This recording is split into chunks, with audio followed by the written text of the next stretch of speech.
বাঁকুড়া ইউনিভার্সিটির Yuji fifth সেমিস্টারের programme কোর্সের অন্তর্গত ডিএসসি পলিটিক্যাল সায়েন্সের শেষ মুহূর্তের প্রস্তুতি সম্পর্কে আমাদের আজকের এই স্পেশাল ভিডিও।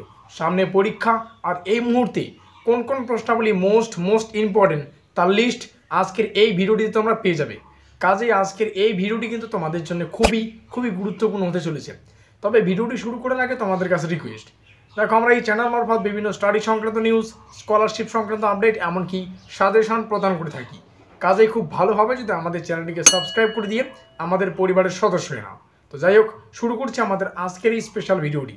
তো ঠিক যেমনটা আমরা আলোচনা করলাম, বাঁকুড়া ইউনিভার্সিটির বিএ ফিফথ সেমিস্টারের প্রোগ্রাম কোর্সের অন্তর্গত ডিএসসি পলিটিক্যাল সায়েন্সের সাজেশন সম্পর্কে আমাদের আজকের এই স্পেশাল ভিডিও। এবং এখানে উল্লেখ ডিএসসি, যার অর্থ হচ্ছে আমরা যদি কোডটা দেখি তাহলে এই কোডটার মানে হচ্ছে আমাদের ডিএসসি পেপার। আর এই ডিএসসি পেপারের অন্তর্গত পলিটিক্যাল সায়েন্সের বা পল সায়েন্সের শেষ মুহূর্তের প্রস্তুতি সম্পর্কে আমাদের আজকের এই স্পেশাল ভিডিও। এবং আজকের এই ভিডিওটির নাম রাখা হয়েছে ব্রহ্মাস্ত্র সাজেশন।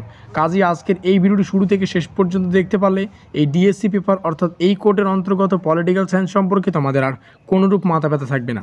আর এই পেপারের যে টাইটেল, তার টাইটেলটার নাম হচ্ছে administration and public policy concepts and theories.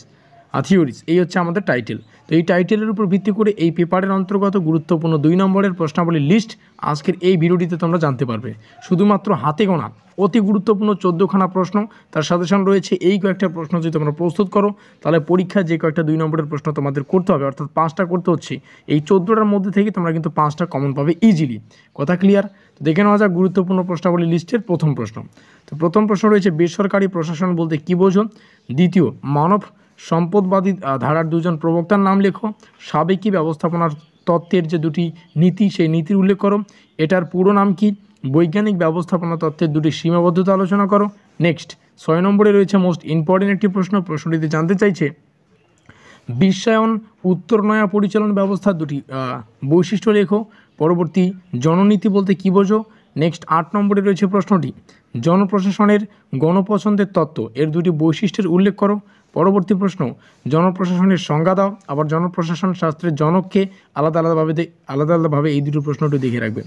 10 নম্বরে রয়েছে জনপ্রশাসন ও বেসরকারি প্রশাসনের মধ্যে পার্থক্য আলোচনা করো। 11 নম্বর, জনপ্রশাসনের নীতি নির্ধারণগুলি আলোচনা করো। উন্নয়ন প্রশাসন কাকে বলে বা উন্নয়ন প্রশাসন বলতে কী বোঝো? অর্থক পরীক্ষার কোন দৃষ্টিভঙ্গির সাথে সম্পর্কযুক্ত? 14 সর্বশেষ প্রশ্ন আমাদের গুরুত্বপূর্ণ প্রশ্নাবলী লিস্টের শেষ প্রশ্নে আমরা দেখতে পাচ্ছি বৈজ্ঞানিক ব্যবস্থাপনা কথাটি সর্বপ্রথম কে ব্যবহার করেন।